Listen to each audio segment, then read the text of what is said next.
Hello दोस्तों, कैसे हैं आप सभी का स्वागत है हमारे चैनल एग्जाम जंक्शन में, जहां पर क्लास 12th के फिजिक्स की क्लास चल रही है, जिसमें लेसन विद्युत आवेश तथा क्षेत्र की शुरुआत हो चुकी है, जो NCERT पैटर्न पर आधारित है। तो आज की वीडियो में हम टॉपिक्स को कवर करेंगे। कूलाम का नियम, कूलाम के नियम का महत्व, एप्सिलॉन नॉट का आंकिक मान तथा मात्रक और एप्सिलॉन नॉट का विमीय सूत्र। तो आज का हमारा पहला टॉपिक है कूलाम का नियम। तो हम जानते हैं कि समान प्रकार के आवेश एक दूसरे को प्रतिकर्षित करते हैं तथा विपरीत प्रकार के आवेश एक दूसरे को आकर्षित करते हैं। इससे पता चलता है कि दो आवेशों के बीच एक बल कार्य करता है, उस बल को हम वैद्युत बल कहते हैं। तो जब समान प्रकार के आवेश होते हैं तो उनके बीच जो वैद्युत बल होता है वो प्रतिकर्षण वैद्युत बल होता है, और जब विपरीत प्रकार के आवेश होते हैं तो उनके बीच जो वैद्युत बल लगता है वो आकर्षण वैद्युत बल कार्य करता है।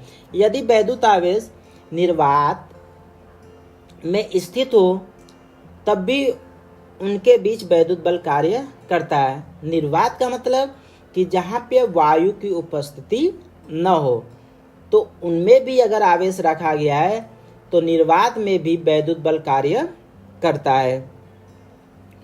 तो यहाँ पे कूलाम का नियम क्या कहता है कि सन 1785 ईस्वी में फ्रांसीसी वैज्ञानिक कूलाम ने अनेक प्रयोगों से प्राप्त निष्कर्षों के आधार पर दो स्थिर बिंदु आवेशों के बीच कार्यरत वैद्युत बल के संबंध में एक नियम प्रतिपादित किया, जिसे कूलाम का नियम कहते हैं।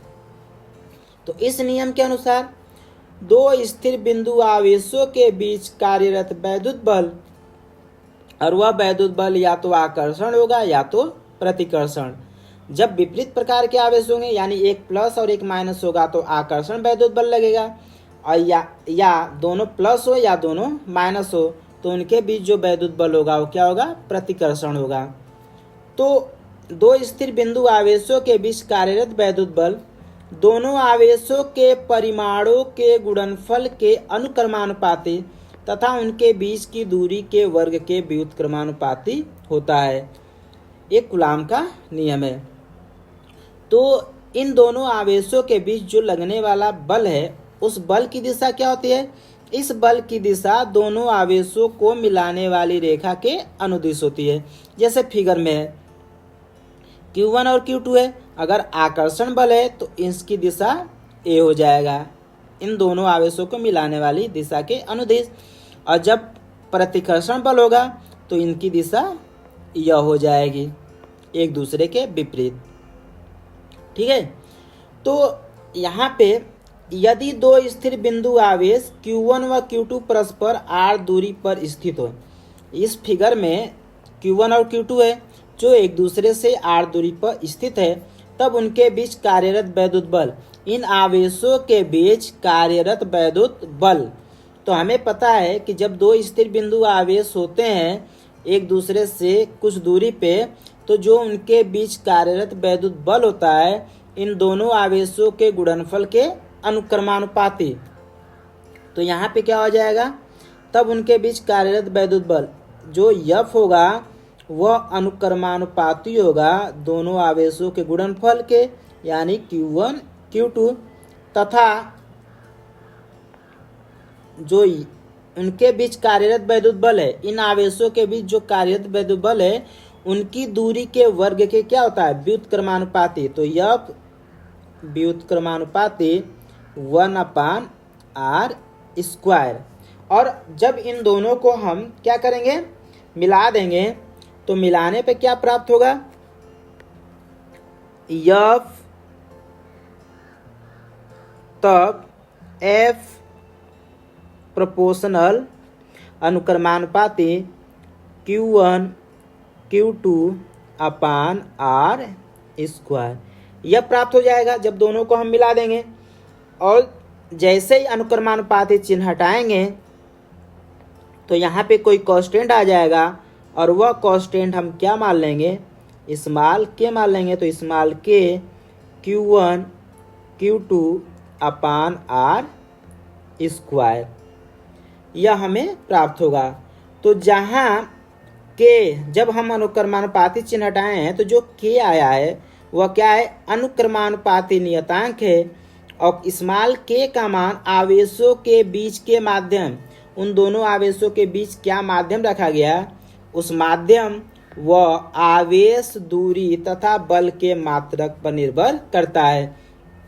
जैसे यहाँ पे दोनों आवेश हैं तो इनके बीच में कौन सा माध्यम रखा गया है, उस माध्यम पे आवेश और दूरी और बल के मात्रक पर निर्भर करता है। यदि दोनों आवेश निर्वात या वायु में स्थित हो तो प्रयोगों द्वारा के का मान 9 × 10⁹ न्यूटन मीटर स्क्वायर पर कूलम स्क्वायर प्राप्त होता है। जब दोनों आवेश कहाँ पे हैं, निर्वात या वायु में स्थित है, तो प्रयोग किया गया तो के का मान क्या पाया गया, 9 × 10⁹ न्यूटन मीटर स्क्वायर पर कूलम स्क्वायर प्राप्त होता है। तो हम कह सकते हैं कि अतः निर्वात या वायु में स्थित दो बिंदु आवेशों के बीच कार्यरत वैद्युत बल क्या हो जाएगा, F इक्वल, यहाँ पे क्या रख देंगे, के जगह पे 9 × 10⁹ यह हो जाएगा, और इंटू Q1 Q2/R स्क्वायर, इतना न्यूटन।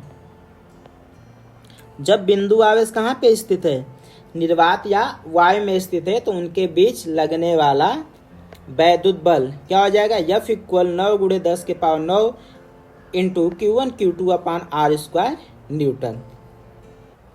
ठीक है।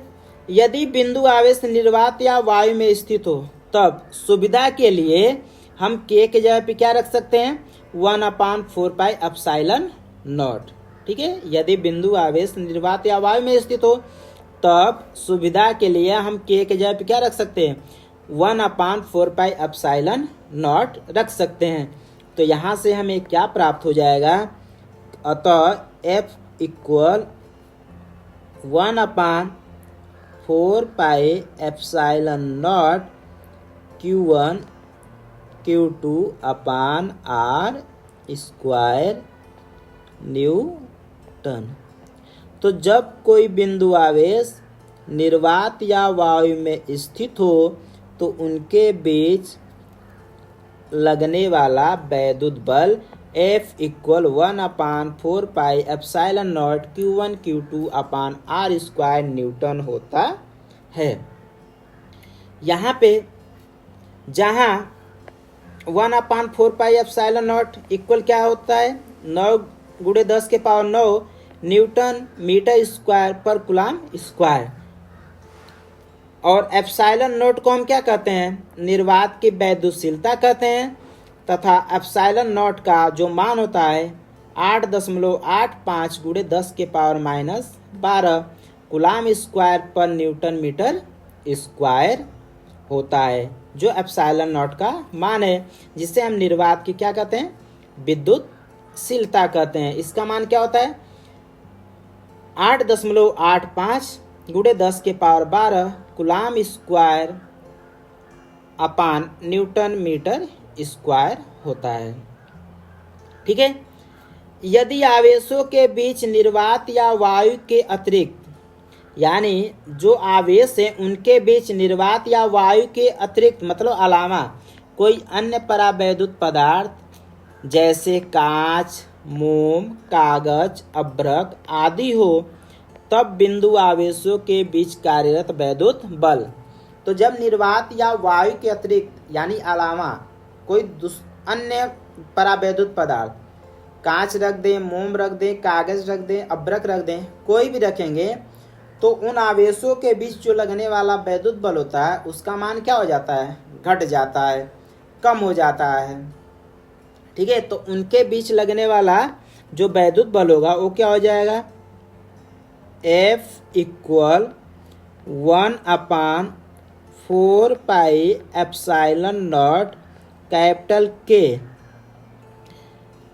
Q1 Q2/R square Newton.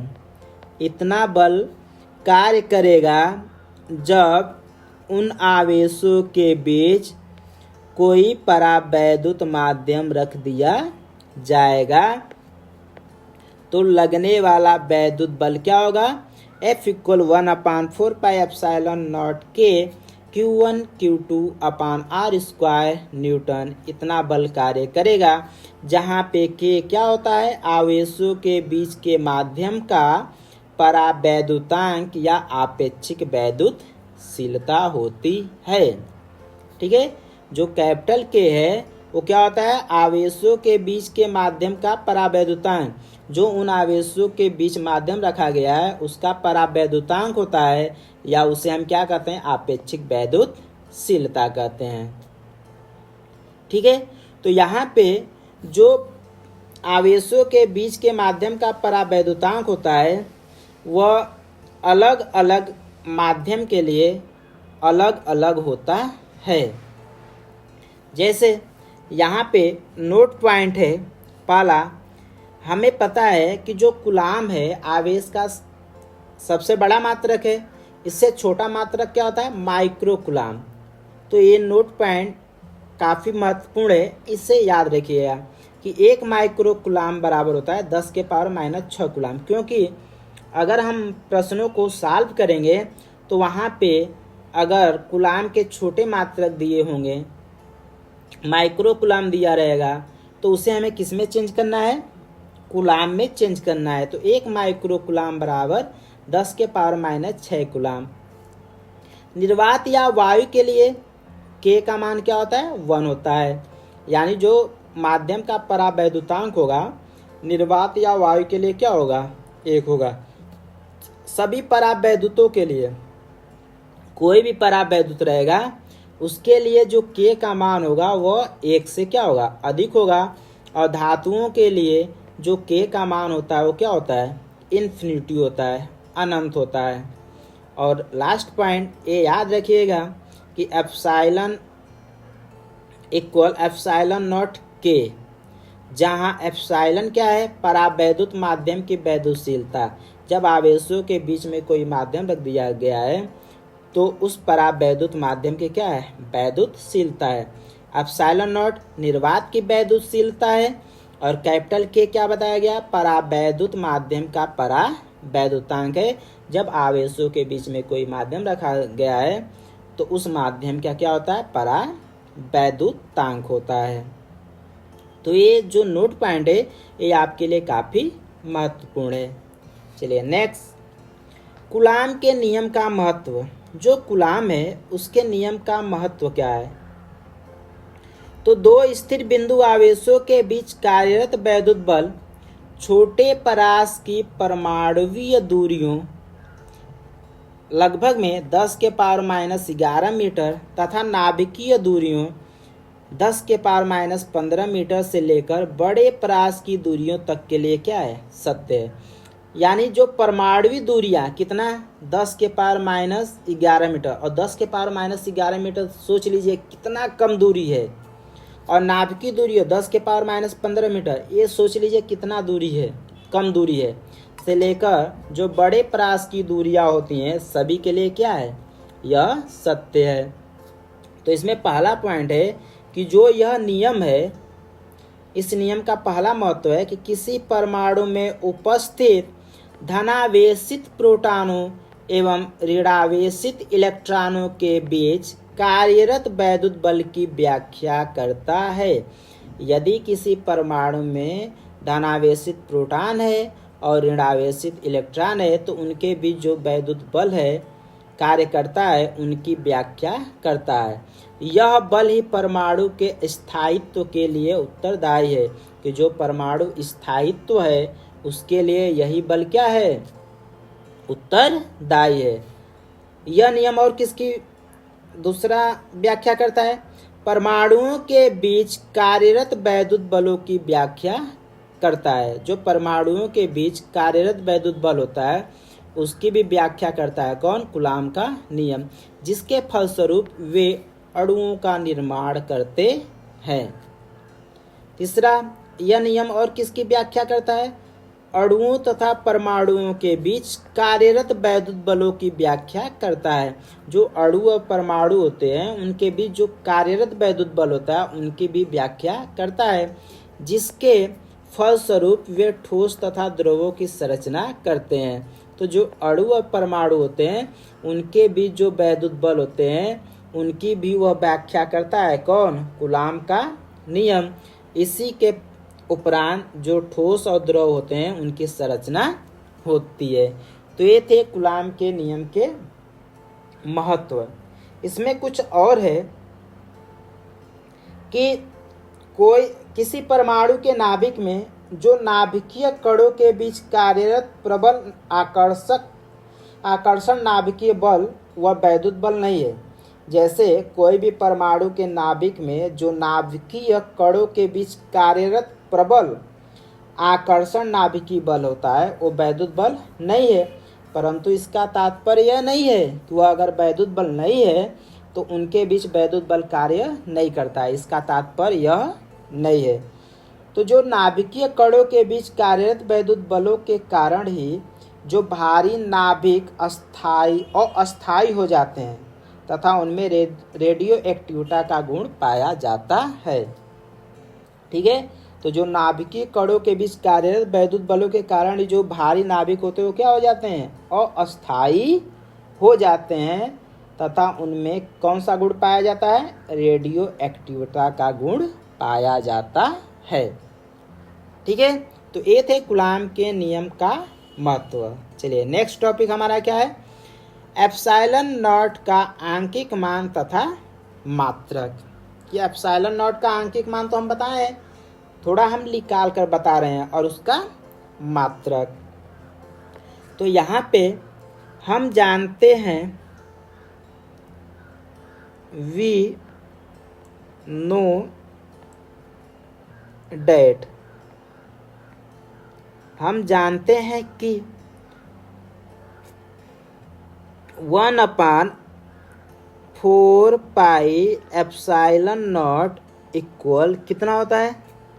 9 गुणे 10 के पावर 9 न्यूटन मीटर स्क्वायर पर कूलाम स्क्वायर। अब यहाँ से क्या करेंगे? एप्सिलॉन नॉट का मान निकालेंगे। तो एप्सिलॉन नॉट इक्वल क्या हो जाएगा? हम एप्सिलॉन नॉट को यहाँ पे लाएंगे और इसको यहाँ पे लाएंगे तो क्या हो जाएगा? 1/4 पाई इंटू 9 गुणे 10 के पावर 9 न्यूटन मीटर स्क्वायर पर कूलाम स्क्वायर। या हम कह सकते हैं कि 1/4 अब पाई का मान क्या होता है?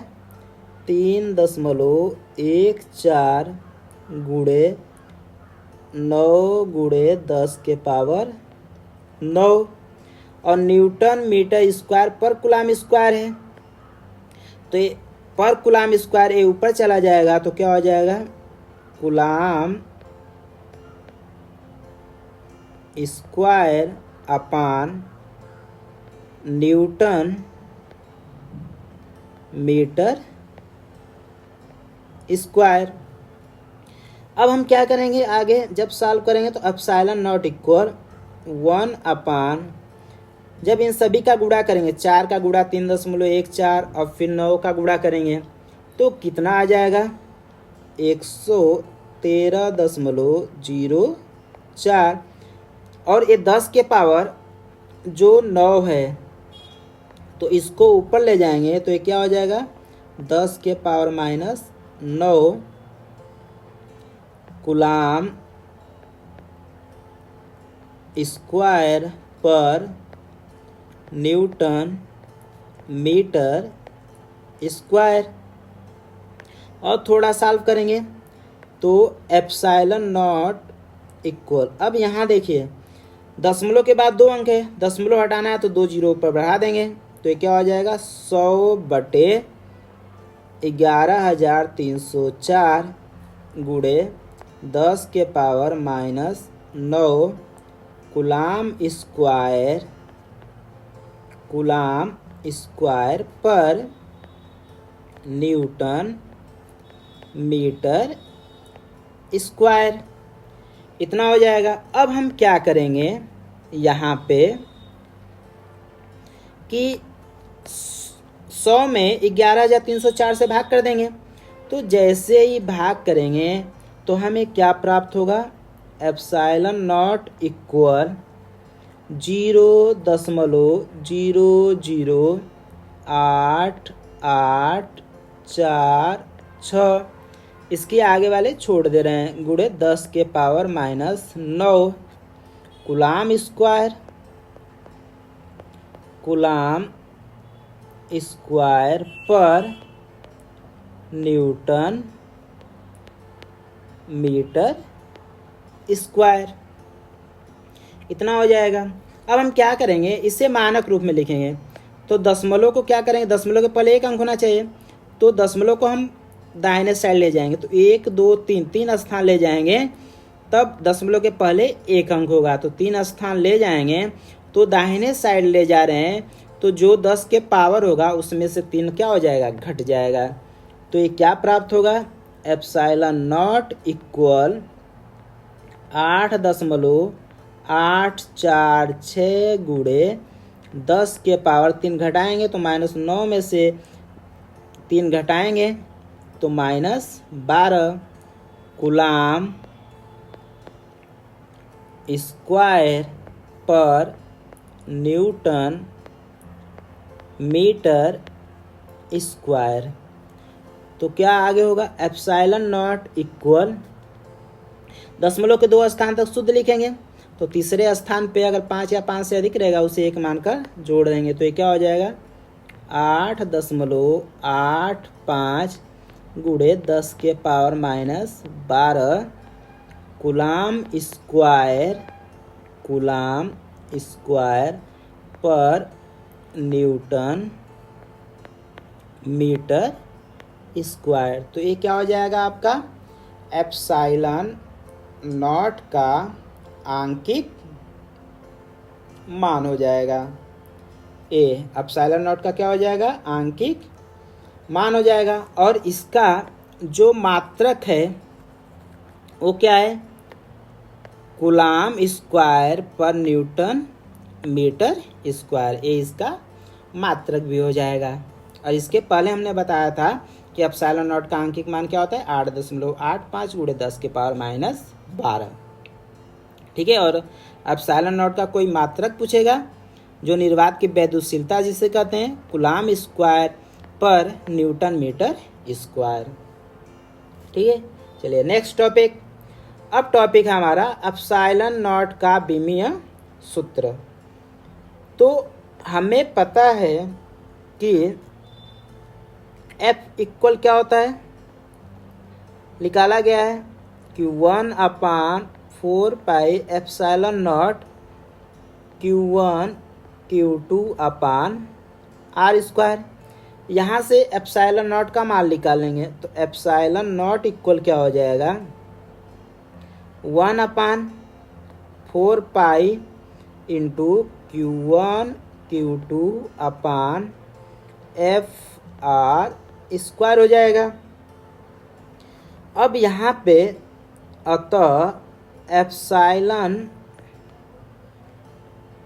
नॉट का विमीय सूत्र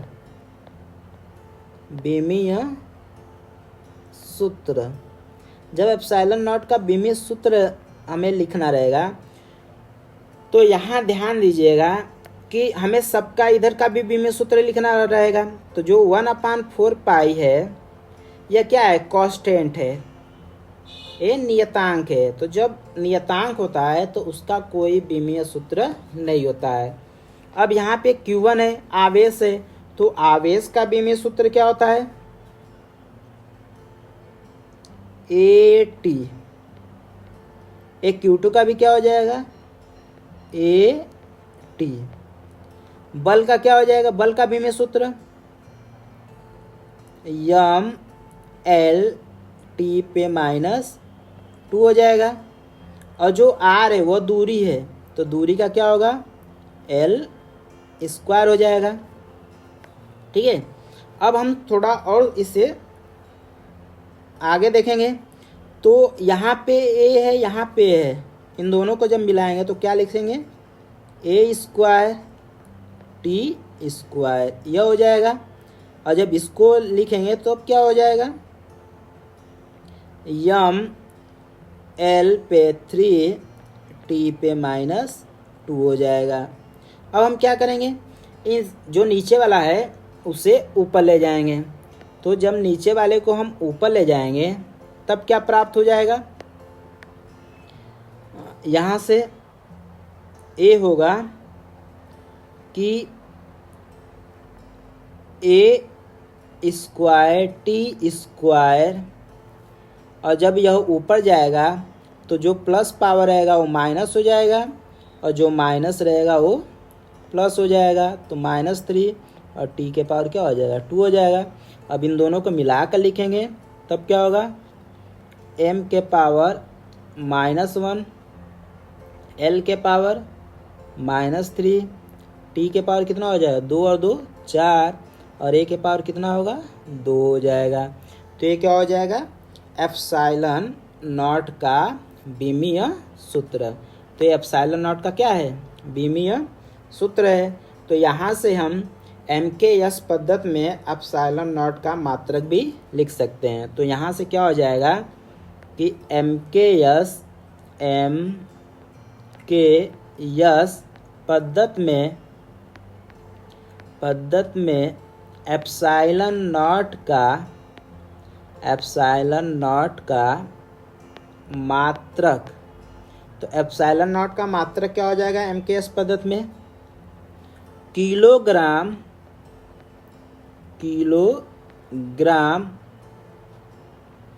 मीटर,